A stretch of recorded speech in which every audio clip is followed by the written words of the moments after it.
தற்கால நிலை வைதீக படிப்பின் முக்கியத்துவம் பற்றி மகாஸ்வாமிகள் சம்பாஷிக்கின்றார். மகாஸ்வாமிகள் மேலும் கூறுகிறார், இவ்விதம் அதிகமான ஜனங்கள் இங்கிலீஷ் படிப்பிற்கு போக ஆரம்பித்தவுடன் துபாஷுக்கு அனுகூலமாயிருந்த காலம் நீங்க ஆரம்பித்தது. அப்பொழுது இவர் இங்கிலீஷ் வாசித்தார், 2-3 லட்சம் சம்பாதித்தார். ஆகையால் என் பையனும் இங்கிலீஷ் வாசித்தால் பணக்காரன் ஆவான் என்று காரிய காரண சம்பந்தத்தை அனுமானத்தால் ஊகிக்க வேண்டிய காலம் வந்தது. தவறுதல்களை கணக்கிடாமல் இந்த அனுமானம் பிரவர்த்தித்தபடியால் இது சரியான அனுமானம் ஆகாது. என் பையனும் பணக்காரன் ஆவான் என்றால் என் பையனும் பணக்காரன் ஆகலாம் என்றுதான் அர்த்தம்.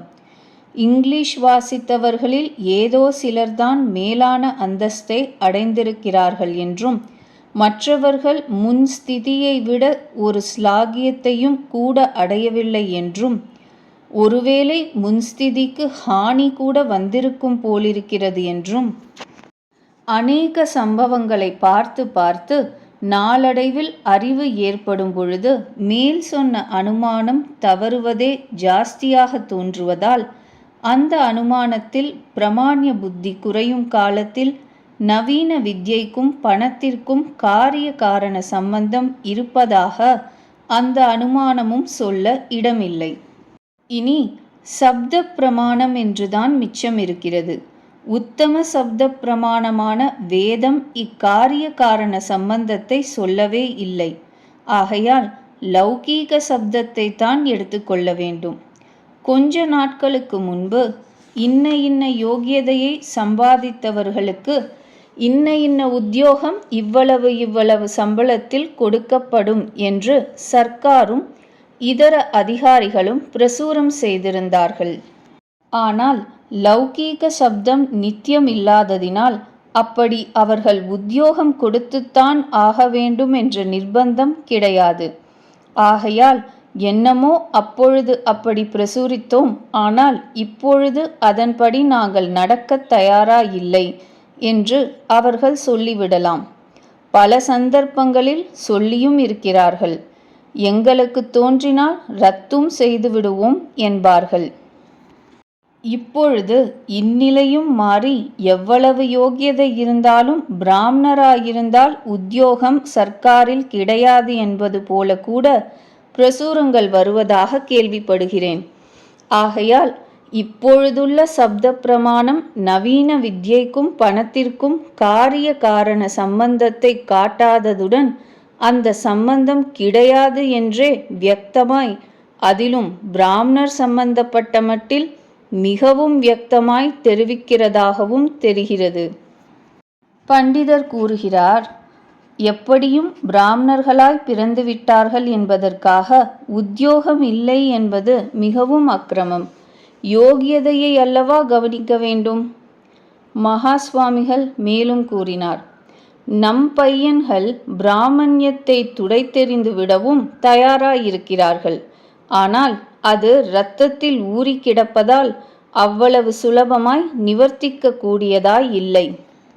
வெளிவேஷத்தில் பிராமணர் அல்லாதவர் போல எவ்வளவு மாற்றிக்கொண்டாலும், பிராமண தர்மத்தை எவ்வளவு அலட்சியம் செய்தாலும் இன்னமும் நீங்கள் பிராமணர்களே என்று ஞாபகப்படுத்தி கொடுப்பதற்காக நாம் சர்க்காருக்கு மிகவும் நன்றி பாராட்ட வேண்டியது உண்டு.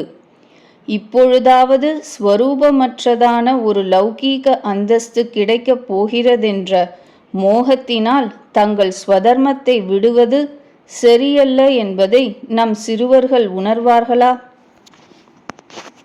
இப்படி பிரத்யக்ஷம், அனுமானம், சப்தம் என்ற பிரமாணங்களில் ஒன்றேனும் நவீன கல்விக்கும் பணத்திற்கும் காரிய காரண சம்பந்தத்தை தெரிவிக்கவில்லை என்று ஏற்படுவதால் அந்த சம்பந்த ஞானம் பிரமை, அதாவது சரியான அறிவு இல்லை என்றே சொல்ல வேண்டும் அல்லவா?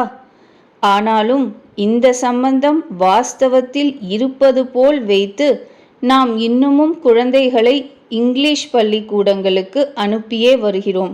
ஏன்?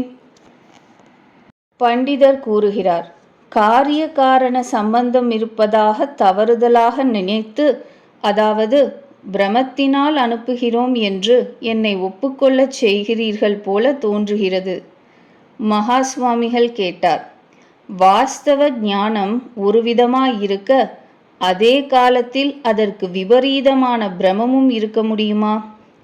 தனக்கு முன்னால் இருப்பது கிளிஞ்சல் என்று தெரிந்திருக்கும் பொழுது அது வெள்ளி என்ற தவறுதலான ஞானம் எப்படி ஏற்படும்? அதாவது பிரமை இருக்கும் காலத்தில் பிரமம் எப்படி இருக்க முடியும்?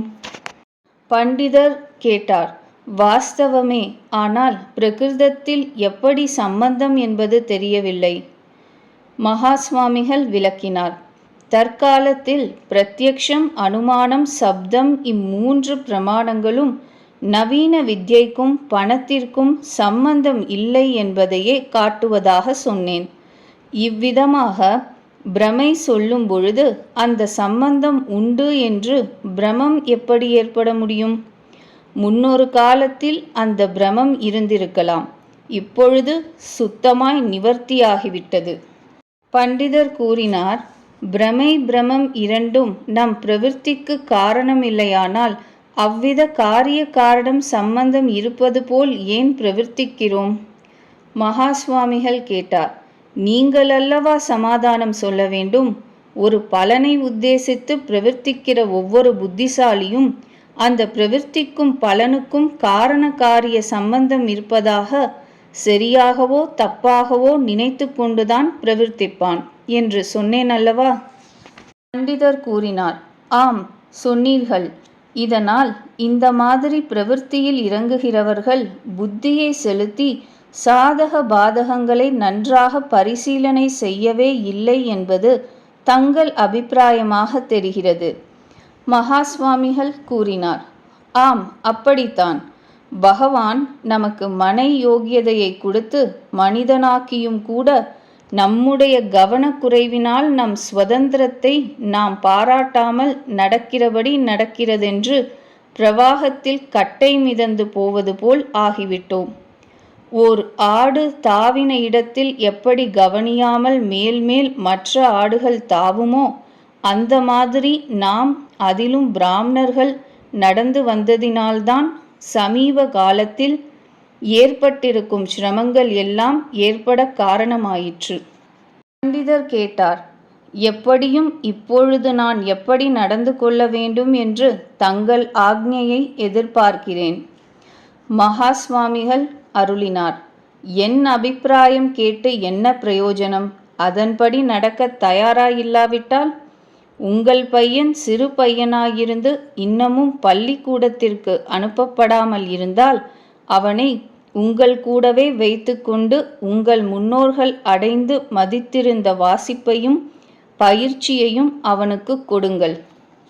அவன் இங்கிலீஷ் வாசிக்கிறதாயிருந்தால் மாசாமாசம் எவ்வளவு பணம் செலவழிக்க வேண்டியிருக்குமோ நீங்கள் செலவழிக்கவும் தயாராயிருக்கிறீர்களோ அந்த பணத்தை அவனுக்கு என்று தனியாய் வைத்து கொள்ளுங்கள்.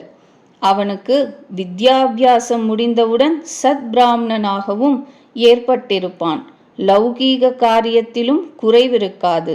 இங்கிலீஷ் பள்ளிக்கூட சம்ஸ்காரத்தை அடைந்திருக்கும் பெரிய பையன் சம்பந்தப்பட்ட மட்டில் அந்த வித்யை பிழைப்புக்காக மாத்திரம் வேண்டுமானால் சாதனமாகலாமே தவிர வெறும் ஜீவனத்தை விட எவ்வளவோ மேலான காரியங்கள் நமக்கு இருப்பதால் அவைகளை சம்பாதிக்க நம் மதமே கதி என்பதை அவன் நன்கு உணரும்படி செய்ய வேண்டும்.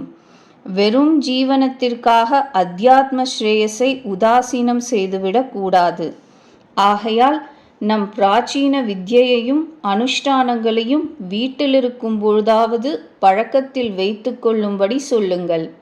இதுவாவது நீங்கள் அவன் விஷயத்தில் அவசியம் செய்ய வேண்டும். பண்டிதர் கூறினார். மிகவும் கிருதார்த்தனானேன். தங்கள் ஆக்ஞைப்படி முடிந்தவரையிலும் நடக்கிறேன்.